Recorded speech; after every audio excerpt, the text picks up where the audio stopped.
Что ждет Таджикистан в будущем? Досмотрите это видео до конца, и вы узнаете, почему в Центральной Азии вода стала дефицитной. Мы нашли, как помочь огромному количеству мигрантов, то есть нашли, как можем помочь вам найти себя и зарабатывать достойные деньги.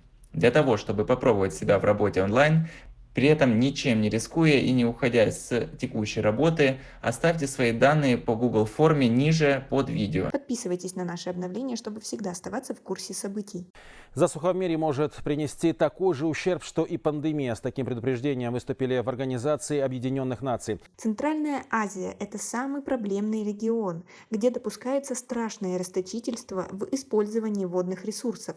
К такому выводу пришли китайские исследователи. По их мнению, при разумном использовании водных и земельных ресурсов в странах региона можно сэкономить 56% воды и накормить 387 миллионов человек. Самое высокое потребление воды в сравнении с собственными возобновляемыми запасами водных ресурсов характерно для стран Ближнего Востока.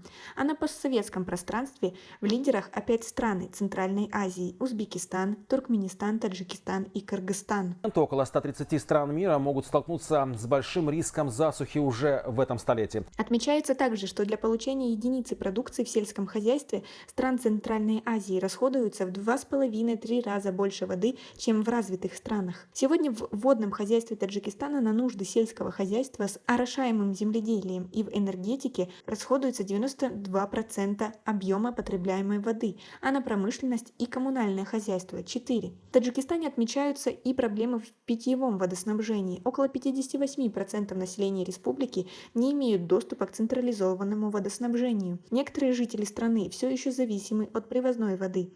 Порядка 30% водных сетей в республике по различным причинам не функционируют. Обхват населения страны канализацией около 23%. В том числе 89% жителей городов и 10% городских поселков и районных центров. А вы испытываете потребность в воде и ощущаете ее недостаток? Свои ответы напишите нам, пожалуйста, в комментарии. В последнее время из-за дефицита воды вновь стали обсуждать вопросы переброски воды из Сибири в Центральную Азию. Как планируется, 2/3 переброшенной на юг воды должны подпитывать Сырдарью и Амударью, а еще 1/3 собирались примерно поровну поделить между российскими регионами и Северным Казахстаном. Чтобы было понятно, о каких объемах шла речь, средний ежегодный сток Сырдарьи составляет 36,6, а Амударьи 79,4 миллиарда кубометров. На поддержание уровня Аральского моря до начала его обмеления уходило 56 миллиардов в год.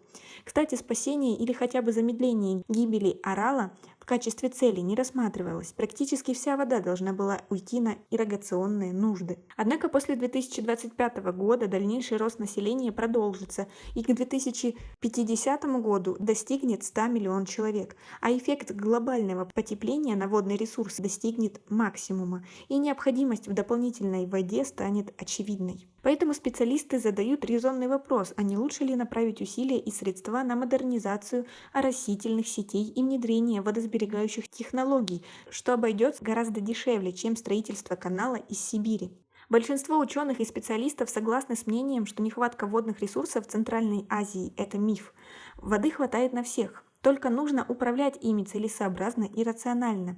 Как отметил профессор Сайдулла Исломов, нужно эффективное управление существующими ресурсами, как земельными, так и водными. Так как по мере роста населения количество сельскохозяйственных земель, где выращиваются продукты питания, будет уменьшаться на душу населения. Выход есть, считает ученый, применять новые технологии в производстве, увеличить урожайность и рационально использовать каждый клочок земли. В сельской местности, особенно весной и летом, часто происходят конфликты из-за долгов перед водхозными организациями. При этом ремонты и восстановление ирригационных сооружений возложены на плечи пользователей. Когда нет учета воды, поставщик по норме списывает на 1 гектар 10 тысяч кубов и требует плат. Дехканин ничего не может предъявить, потому что у него нет документа, подтверждающего, какой объем воды он принял. Вода, которая подается на длинные расстояния, постоянно теряется из-за неисправности лотков или разрушения берегов. На расход воды также влияет и фильтрация. Поставщик все эти потери должен минусировать и действовать с учетом коэффициента полезного действия канала.